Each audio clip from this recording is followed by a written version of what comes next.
I'm so excited to go ahead and get started. My name is Amelia Dunlop. I'm the Chief Experience Officer here at Deloitte Digital, and I'm really glad to welcome all of you to our inaugural Human Experience in the Time of Uncertainty series. So I hope, I know it's been the end of a day, end of a long week for many of us, perhaps even end of a long month. So I hope that this is just an opportunity to have a great conversation about some of the things that we're all experiencing. And I'm particularly delighted to welcome my good friend, Renato, good friend, former colleague, current client. Renato is the Vice President of Experience and Innovation at Thrivent, a Fortune 500 financial services company. So thank you, Renato, for being willing to join me. Of course, I'm looking forward to it. I think it's going to be fun. If people can bear with us talking for 30 to 60 minutes, this is going to be something special.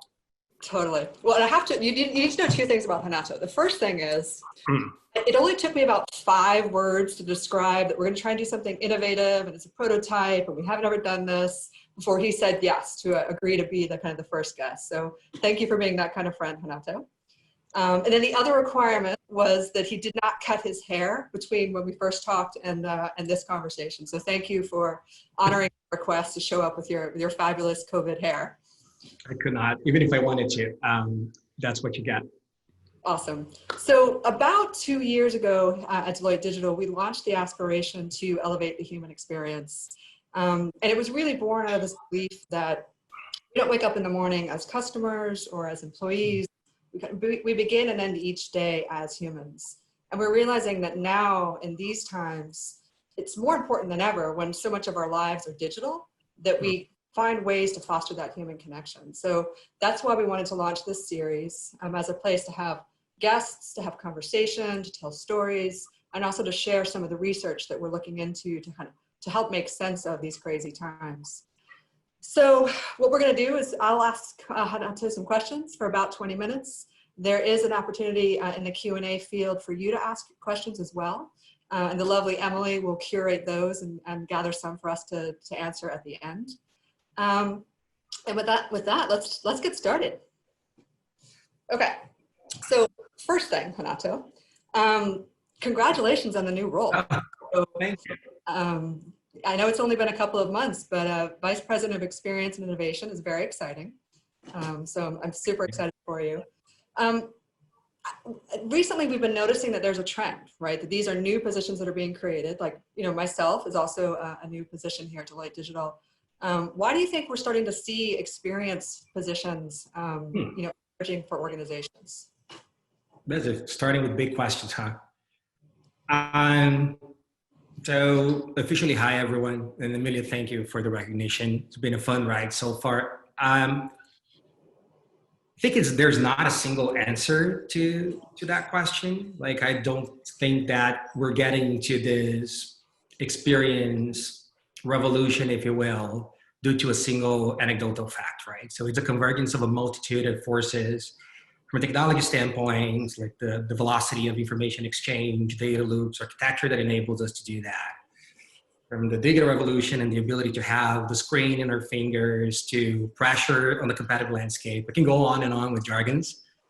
But if I were to summarize, I think it's because the voice of us as consumers and users is amplified into a standard that we have never had before. So the ability to be able to express frustrations and recognitions and tap into one another as consumers, and how rapidly and exponentially those perspectives are shared, it's something that is undeniably propelling, I think, experience as a business capability overall. And it's pretty interesting to see how that's putting some shifts into how many organizations are now thinking about this in this day and age. So yeah. Well, the thing I think about is the fact that, arguably the need for, treating consumers as humans has always been there. But now, to your point, that it's more important than ever. And I think about in this role, how much I love getting to work with people like our chief design officer or head of marketing or business unit heads to kind of bring the whole experience to life. So that's what I've been seeing as one of these trends. Cool. So one of the things that we've also been doing is some research, and we did a 3,000 person study where we asked sort of C-suite executives about whether or not the human experience is a priority for them. And the vast majority said, almost 2/3 of them, Renato, said that focusing on experience is important. But listen to this: 96% said they struggle with doing it. So first of all, are you surprised? And why do we struggle? That's the reason why we have our jobs, isn't it? Good point. It's not surprising at all. It is not surprising at all. We're kind of feeling and I feel that every day. I'm pretty sure you feel that every day. Like when we're trying to drive this banner of experience-led business decision-making, for lack of a better term, it feels like you're swimming against the current. That's a little bit of the feeling, right? So you're trying to unwind a set of business process decisions that have existed for so long. And those manifest itself in many different forms that creates this monolithic organizational construct that has been created to solve for P&Ls and specific products and optimize for that vertical, if you will. And what you see is the experience or the responsibility and ownership over experience ends up being distributed across different functions of the organization.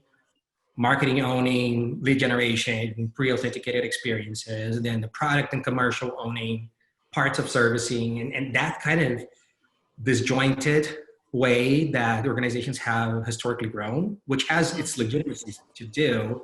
It's probably the biggest thing why it makes it so hard. That you have to literally come and undo and challenge a lot of pre-existing cultural norms, business processes that have been there for a long time. Okay, no, that totally makes sense. Now, Renato, it's just us. Like, let's be real. What has been hardest for you as you have been on this new role? The hardest thing is solving for humans, but bringing all other humans along. Oh. We are the hardest part of the whole equation. Those are. It's the personal agendas, the way that people typically think about solving a problem, the passion and loyalty they have to existing solutions in place, business processes, whatever those are. The human element of it, and the amount of convincing that it takes, that you're truly solving for the best interest of an experience of an end user at the end of the tunnel, that's been the hardest part. And it's not from a confrontation standpoint, is mostly from it's a pretty cumbersome endeavor. Like it drains you from left and right. Yeah, no, it's fair. I think I sometimes think of myself as the chief agitator, right? that's what I do. I agitate to on behalf of the human experience in everything that we try and do. But I also think there's a relationship that I'm curious about. So your role is experience and innovation. Mm-hmm. And when I think about it, innovation starts with human-centered design, starts with the human experience. Why do you think it's so important to combine these two? Oh, that's such a hard one to answer because I don't think I see a world in which you don't. And maybe it's how I've been indoctrinated. And well, if you go back to the simple anecdote of a solution solving for a problem, right? That's pretty much the anti-experience-led innovation you might have. You might have those ad hoc examples where you're solving for a product improvement. Like, I don't know, thinking about mining and you're improving the quality of a drill tip to drive efficiency. Those are the types of innovation that might not require an experience element to it. It might sure be making the life of a machine operator a little easier, but that's probably not the main driver for it. But everything else, you need to start with the need, and well, you can use whatever design-centric framework you want to. The jobs to be done, the user need, the behavioral change you're trying to drive, so that you can design everything behind it. And I think once you do achieve that level of user stickiness and that memorable experience up front, that's truly when you create something that's probably so hard to do that competitive advantage comes off the gate. It's really hard for someone to replicate. And then you start solving for the other elements that come behind that, right? So what is the technology infrastructure that you need to deliver that? And if you create a really memorable experience, it's not that far off to assume that there's value to be captured. So you can think about monetization in the context of that. So that's the pool. Like if I think about a new proposition in market, I need to start thinking about who the heck is going to be using it. Otherwise, it's dead in water. Yeah. No, I like that. And I think about the fact that so many of us are being sort of forced into this innovation, right? And that the things that we thought were, further out and were the future are actually at the present. And I like your point that I guess we're sort of indoctrinated in the same school that all of innovation really does start with understanding the human that you're trying to serve, not just the technology you're trying to kind of push out to the world. So, and I've been thinking a lot, Renato, about now that digital really is our norm, right? That, you and I would normally be having a glass of wine in person or coffee, but now that we're doing it digitally, what does it mean to kind of connect as humans in these new formats? And I do think that will be the challenge that a lot of organizations, companies face to kind of create that connection both for employees and for their customers. Could not agree more. So, okay. Can I ask you what has been your main experience, having experience now in this role for you? So my biggest challenge or just an experience? Or the thing that is most memorable for you, either from a challenge or learning standpoint, just out of curiosity. Yeah, I mean, so I'm just a couple months probably further into the role than you are. And I have to admit that for me, it's a dream job, right? That it is about being able to take that kind of much more kind of human lens to, our very traditional kind of management consulting industry. And I love that we get to try new things like this, which in some ways it's a format that has existed, that kind of whether it's a webinar or broadcast, but to try to do it in a way that just feels just slightly different. So as I've told you before, this kind of thing brings me joy. And brings me down to life. So I've loved doing this. And then I've also loved being able to connect it to data and quantifying it, because I think there's a way in which intuitively know, focus on the human, that has value. But we all run businesses, right? And we need to be able to make really good investment decisions. So I also love doing the research and quantifying it to show others, to your point, bringing the other humans along in the journey. So that's what my experience has been.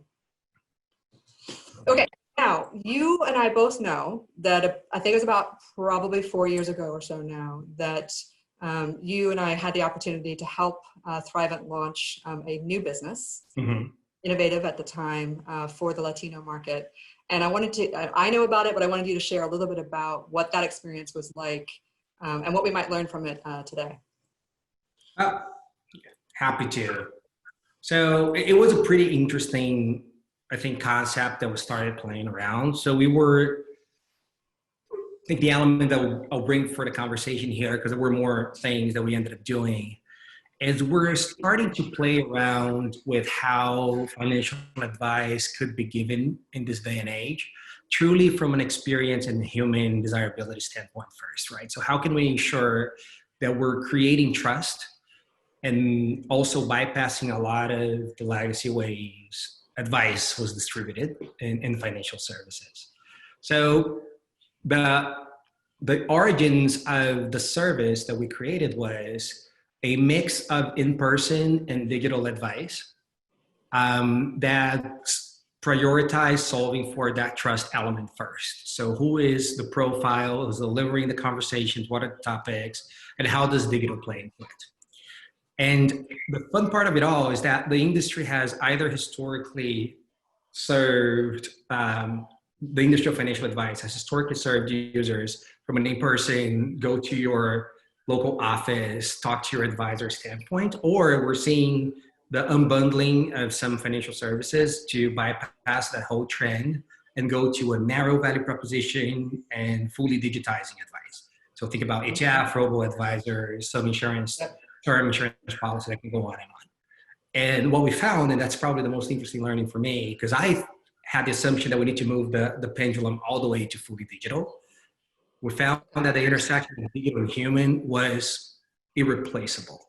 There are moments in which going fully digital as a service enables you to do so much and unlock so much desirability for the user.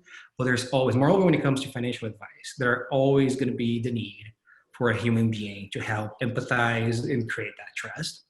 But note that this is a human being that not necessarily need to be physically across the room from you. You can be creative about how to solve for that. But that's a little bit of the model that we created, which in these days, it's kind of interesting to see how it plays out. Right, and that's what's interesting about Renato is that was 4 years ago, right? Where you were kind of experimenting with kind of what we're doing now, the hybrid physical digital experience. And I think about this with things like telemedicine and any of the other industries where we're trying to figure out what is that really beautiful combination where we do things, enabled through digital means, but have that human touch or that human connection when we most need it. Very cool.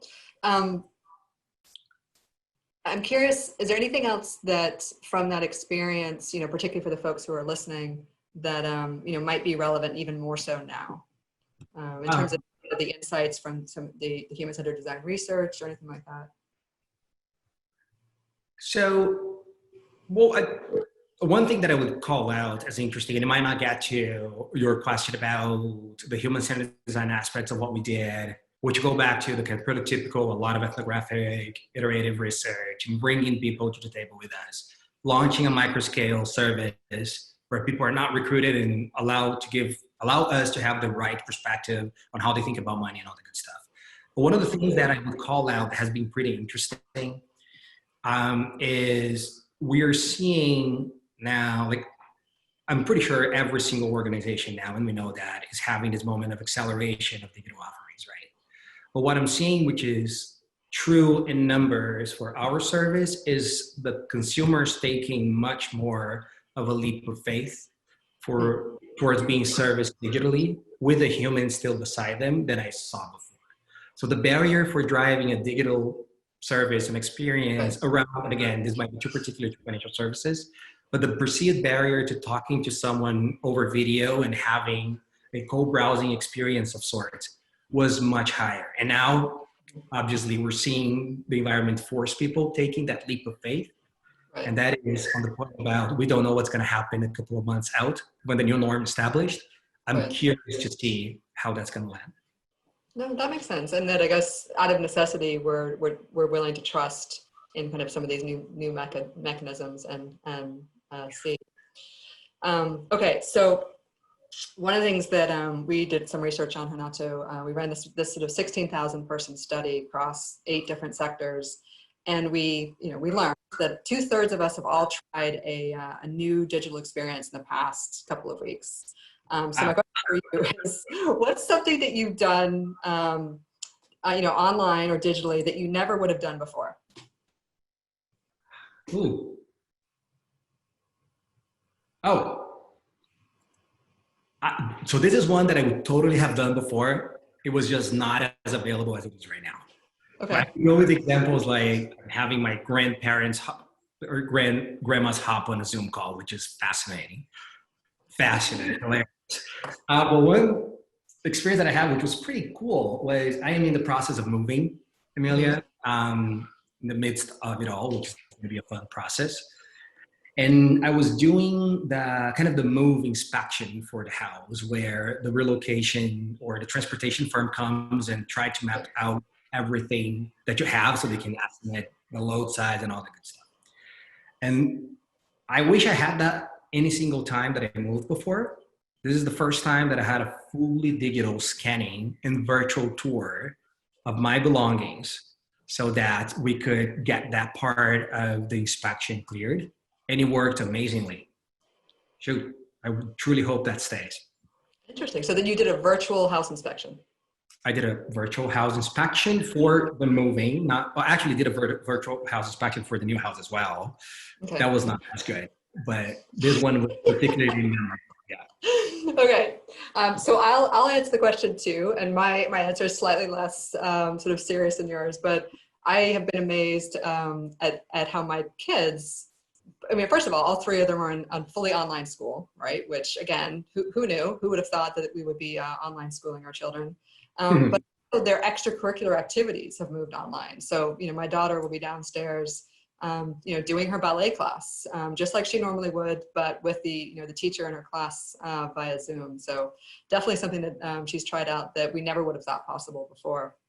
Okay, so then my next question then, and I know we're going to get to the Q&A. I've seen a few pop up already.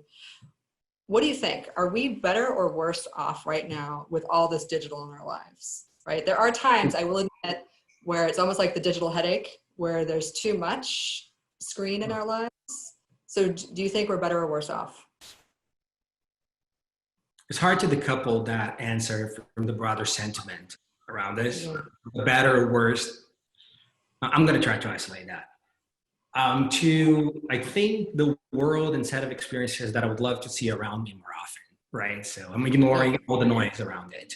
I think we're going to be better off. I honestly, and maybe that's the optimistic side of me thinking about it, but I truly think that digital is an enabler towards more human experiences. I don't see one competing with one another. You have the physicality and the human touch and the things that you miss around that, and I think this is a separate conversation. But ultimately, the scale of human connections that we're having right now, literally we have how many hundred people just spending their time listening to us babble? That's pretty awesome, right? And then if you think about now how I think exposed and in touch we are with our emotional selves these days, I have to believe that something good is gonna reminisce of it. So I think we're going to be better off. I think we are better off with it now. All right. I love your optimism. That's and I like it. I like that note. Okay. So we're going to end my questions with a little game, a little speed round. And we all know that so much is changing all around us, and there's so many kind of news outlets and media are trying to kind of predict the future and kind of what's changing. I want to talk a little bit, Renato, about what do you think with all the change that we're experiencing is unchanging at this point? This is hard, Amelia. So I know. This is not scripted. So God, what's not changing? That's so anti-me. Like a world without change is a boring world. So I think everything is in constant state of change on a meta level. Okay, so I'll do you a favor because you're my guest, and I'll be kind to you. I'll tell you what I'm thinking about. Because obviously I asked the question, so I've been thinking about it. So I've been thinking about the fact of sort of Maslow's hierarchy, right? Hierarchy of needs, and how we have a need for physical security, and we have a need for financial security, and sort of our jobs, and for our health, and then like personal safety, right? Like these are all the foundational layers of Maslow's hierarchy of needs, all of which, like as a giant social experiment, are under threat right now, are in question and are changing. And then just above that in the hierarchy, if you go and look at it, is the need for love and connection. And so I think right now the hierarchy isn't changing so much. And we're all experiencing a great deal of flux around particularly those base two layers of personal safety and security. Unchanging desire for connection, and the unchanging desire to feel love, for me, is something that's unchanging. Wow. That's such a lovely answer. And compared to being super candid, the first thing that came to my mind was, taxes. Still have to pay taxes, right? So, you think taxes are not changing? Well, it might change eventually. That line has changed. That's literally where I went. Okay. Let's go back to my answer. And I know that we do have some Q&A.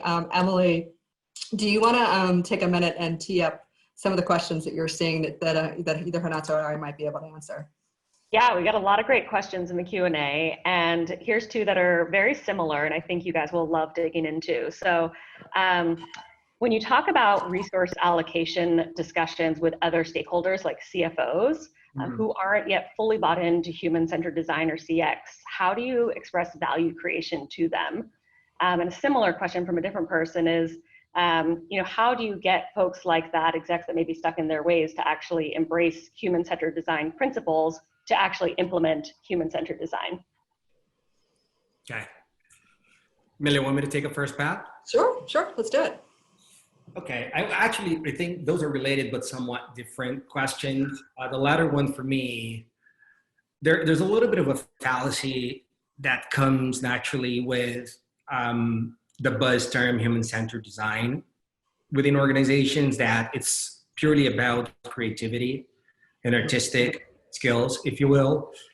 There's a lot of discipline behind it. And there's a lot of actual process and metrics that needs to be in place. So you are de-risking a little bit that myth of people not buying in. So bringing the discipline to the process itself, it's a little bit of ways to go in. And that's kind of the connection that I would bring to how I bring to my C-suite team some of the progresses and impacts that we're making is one of the biggest game changes we're trying to drive is how can we make user, customer, and human experience, however, what's the unit of analysis that you want to solve for, how you can make those metrics as important to business evaluation and service model evaluation. And when I say as important as ultimately impacting executives' compensation to that extreme, right? How those metrics needs to be embedded in the broader business set of metrics. So customer effort, customer satisfaction, you can slice and dice it however you want to. So, but again, to the origin of the answer is, it's about the discipline. This is not purely a creative and ideation process. It's about the discipline. Yeah, I mean, I would totally agree. And the words for me that come to mind are, it's all about the outcomes you can generate. And the behaviors that you can change, and to be able to point to that we would not have won this account or this particular new client or this new sale, and to be able to point to when we try new things and we demonstrate new behaviors, that there's a real impact. And if there's no real impact, then we shouldn't be spending as much time and energy as we all are collectively on this. But it's a great question. And I think like I said at the beginning, why we try to quantify more of what that impact is. So what else you got for us, Emily? Another good question here. So what are the main skills that a person who works in human experience must have, and how can someone achieve them? Oh, I know what I would start with. So I would start with sort of probably two things, and I don't know if I would call them skills, but when I think about our team and folks who I admire who do this work really well, I think it's a combination of curiosity and empathy. And it's empathy for the end user, empathy for the human, the other person on the other side of whatever it is you might be offering, and then curiosity and always asking why, for how can we make it better, and how can we make this experience just a little bit more delightful. okay. Could not agree more. I would add some hard skills to it. Well, there's more soft skills that I think is critical.